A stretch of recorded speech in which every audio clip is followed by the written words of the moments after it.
Hey, good evening, everybody. So, Rafael Vázquez, Meloki Technique, whatever you want to call me. I don't mind.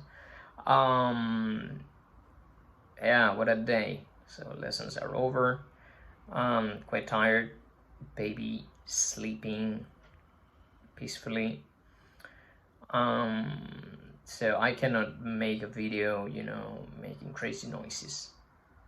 But I wanted to make this video because tomorrow I am going to be interviewed. I feel quite honored actually by a fellow vocal coach, Daniel Formica, and he actually sent me a message asking me, you never address breathing, the subject of breathing or the subject of apoyo or support.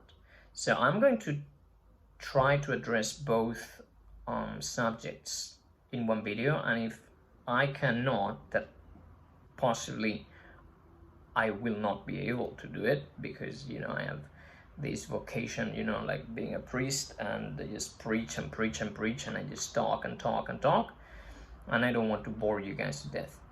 But I will try to sum up both topics in one video, and if not, I'll make two. Now, breathing. When I receive a new student, I would say 75% of the time I hear this question, or actually better, this statement: I just don't know how to breathe. And the answer to that question is, dude, if you didn't know how to breathe, you'd be dead. And I know this might sound very sarcastic and ironic, but that's true, right? If you don't know how to breathe, hello. Now, so what we are referring here is how to optimize our breathing. It's a totally different thing. You know how to breathe, but now to optimize your breathing can help you both singing wise and actually, for your daily life, because it's going to reduce anxiety. And actually, the less anxiety you have, the better you function and the better you sing. So basically, this is like killing two birds with one shot. So breathing, optimize your breathing. How do we do that? Well, first of all, I want to debunk a few myths, okay? The first one, diaphragm. Diaphragm. I am tired of listening to that word. What is the diaphragm apart from being a contraceptive?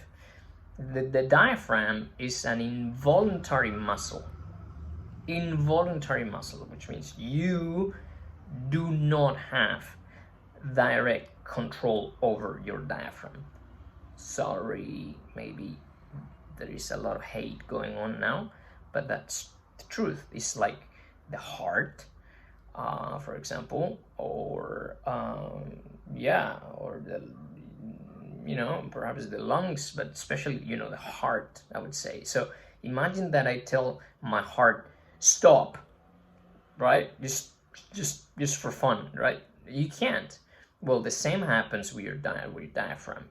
And it's as easy as this. If you put your hands like this, imagine that your diaphragm is like a membrane, right, that separates your your lungs, right, from your viscera, your basically your stomach and intestines, your gut. And it opens, it's like an umbrella. So it opens when I breathe in, and it collapses when I breathe out. Regardless if I'm talking, singing, or just sleeping. All right, so that being said, This is more linked towards the appoggio or support sort of subject, but again, now you know my take on diaphragm. Just leave the damn diaphragm alone, you know. And if somebody, I'm sorry, but somebody tells you, oh, you gotta keep your diaphragm tense and straight, just run for your life. Run for your life, because the amount of toxic tension you're gonna create in your system is gonna be huge. Mind you, it might work for somebody. It might work for some people. It didn't work for me. Didn't work for me. I tried and I heard it and heard it again, and again, doesn't. My take, okay? This is my 2 cents. Everybody's entitled to their opinion. Now, how can we optimize our breathing or our breathing technique to actually benefit from a singing point of view, or from basically a vital point of view, to get rid of anxiety, because it goes hand in hand. And I'm going to give you an example. Recently I received a consultation from somebody that was telling me that the person with whom he was studying was basically ruining his voice. And he sent me an audio. I was kind of concerned. Said, "Wow, what are you doing that is incompatible with your, I don't know, with your nature or your apparatus? I don't know. Because every voice, every individual is different." And what I heard was a wonderful emission at the very beginning of the session, but then I heard how through, as he advanced through this session, he got more and more stressed. So anxiety was building up. Why? Because he was having problems with the music.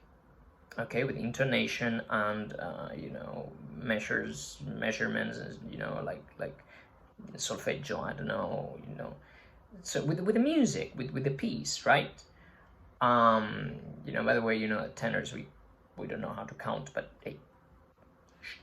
Anyway, so I heard that my answer was, listen, what I hear in this recording is that there is a lot of stress. You are being exposed to a lot of stress because of something that has nothing to do with actually vocal production, vocal technique. That insecurity that that you are expressing by not knowing the music, or not knowing how to count, or not knowing very well the piece and the pitch and so on. And then here we go, this teacher correcting you in such a way that it wasn't very empathic, to be honest. It's creating a lot of stress, and that is affecting your breathing, and that is affecting obviously your phonation. And that's why you tell me that you cannot sing, I don't know how many songs in a row or something, but it was quite a small number of pieces. And I said, it has nothing to do with your emission. Actually, the emission was remarkable, but the level of stress to which he was submitted was humongous, and that was creating a lot of problems. Now, anxiety, singing, and breathing. If we sort of learn how to optimize our breathing, we are going to benefit both our singing because of a technical aspect, and I think even more importantly, from an anxiety relief point of view, because I believe, you know, every singer that has ever stepped on stage has sensed some sort of stage fright, and I guide people in terms of breathing, the same way, you know, either if they are receiving singing lessons, or they come to me for coaching in terms of stage fright, you know. So anxiety is anxiety, fear is anxiety, and breathing is a very powerful weapon or tool. So a very good way to learn a quick technique, a quick fix that can again benefit our singing from these two sort of parts of the equation, is what my wonderful teacher and friend Paul Farrington used to call the elastic recoil. Paul Farrington is a vocal coach, quite a renowned vocal coach in London, and I spent quite a long time with him. He teaches basically jaw steel, so it's sort of this belting, you know, methodology. He's a wonderful person to begin with, and a wonderful teacher and vocal coach. So if you know, Paul, if you ever see this, thank you for what you did for me back in the day. Anyway, so what we call the elastic recoil is basically your diaphragm being an involuntary muscle. You know, when you breathe in, just basically expands like an umbrella, and when you breathe out, collapses. Again, regardless if you're singing, if you're speaking, if you're sleeping. So we have heard, you know, a million times, you know, oh, you gotta breathe with your stomach, you know, diaphragm. Okay, you can't, right? No. So what do they mean with breathing with your stomach, you know? And you also listen to this in yoga practice. Yeah, that is very much recommended for singing. Why? Because it lowers your levels of anxiety and so on and so forth. Not because it allows you to sing longer phrases, because you actually need very little air to actually sing very long phrases. Maybe if I have time, I'll cover this subject. God, I talk too much. Anyway, so what if we reversed the cycle of breathing?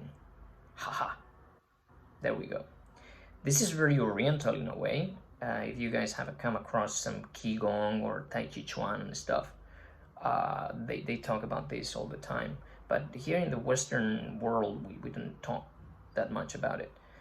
So this elastic recoil has all to do with this, reversing the cycle of breathing. So instead of breathing in and then, you know, breathing out, we breathe out, we empty ourselves, and then we breathe in. And what this does is that instead of gulping, you know, air, you know, or forcing air, you know, into, you know, our lungs, you know, your belly, right? You are going to get a more sort of complete breath. And what I mean with complete is actually more relaxed and expanded, and thus the sensation is going to, psychologically, is going to help you a lot. Remember that singing is 80% mind, 20% body, you know, like 80% psychological, 20% physical. to my mind. Those are my 2 cents. So there is a related to this elastic recoil. I once came across an osteopath that was talking about how to perform this for people that were dealing with anxiety. And basically, the technique is called playing death or playing life. So what did this guy mean by playing death? And we link it to the elastic recoil.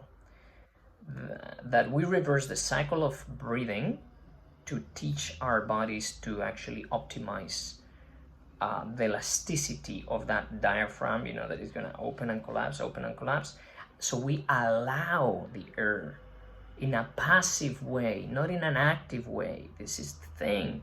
You think active the whole time and, shit happens.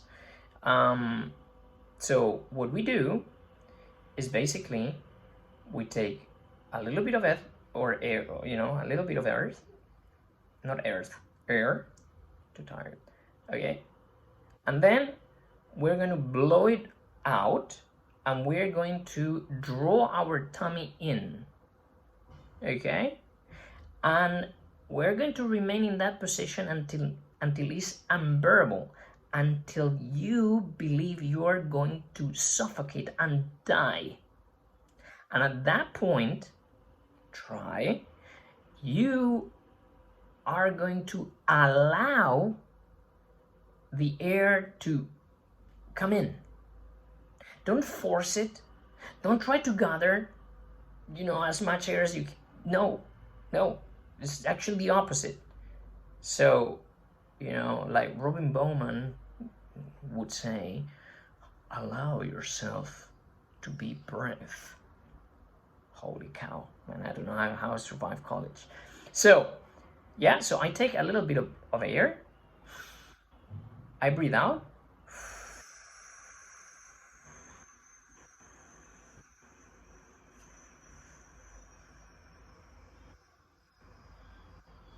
See you tomorrow. And now when I'm dying, that's it. Now, I feel like $1,000,000. And if you did this properly, you would feel like $1,000,000. So I'm gonna try to see if from the side. So this is my dad's belly, right? So I am going to concentrate on this area. I'm not going to draw anything in around, I'm just going to, as I told you, breathe in a little bit. Then I'm gonna breathe out. And I'm gonna tuck my tummy in.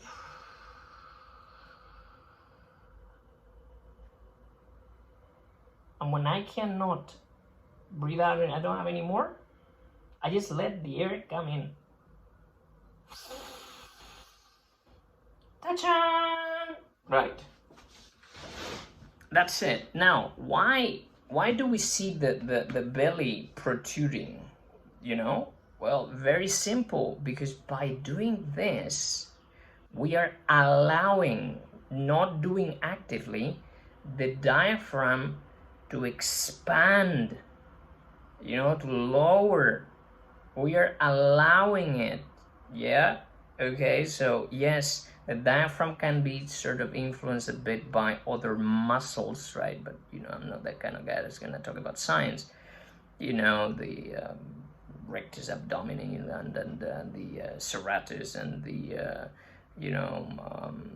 anyway, the abdominal wall, right? So we are allowing the air to come in, and then, it's like, this sensation of, wow, okay, I'm suffocating, and all of a sudden I oxygenate myself. Now, if we try to, we incorporate this into our singing, it's going to make a huge change.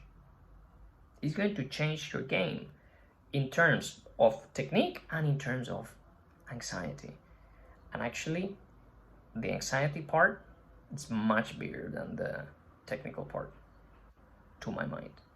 So that is that game of, playing to die and the elastic recoil that I was talking about. So, I mean, the baby's asleep, but imagine that I'm singing Il mio tesoro, so I'm gonna mark, yeah, but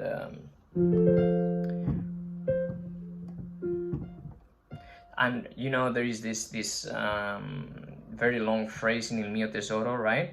So imagine that I see this very big phrase and cercar, right? So and I go and oh my god, it's coming, and I say cercar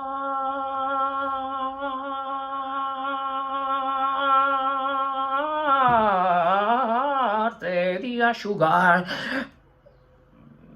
The possibility of you just running out of breath, choking and suffering is going to be humongous. So what would be the approach when I am seeing this coming?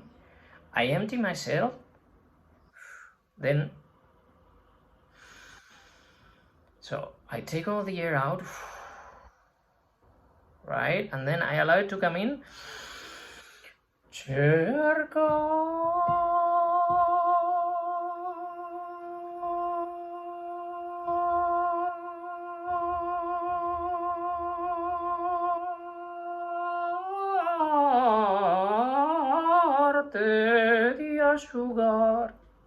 something like that. Yeah, at the end, I don't know how long it was, but again, peace, right? Peace. That peace is going to help you supporting your voice better, and again, focusing better and doing things better. Because when you're anxious, it's like with men, when you have to go to pee, you cannot think, right? Anyway, sorry, it's been a long day. Anyway, so this is my take on breathing. Optimize your breathing. Maybe this exercise helps you out. I hope it does. Is this meloki? No. But not everything has to be meloki, right? Not everything. But I believe, if you listen to Miguel Fleta or, definitely Miguel Fleta, the guy could just make this humongous, I mean, the phrases were like eternal. And he might have done something like this. His breathing was so relaxed that sugar.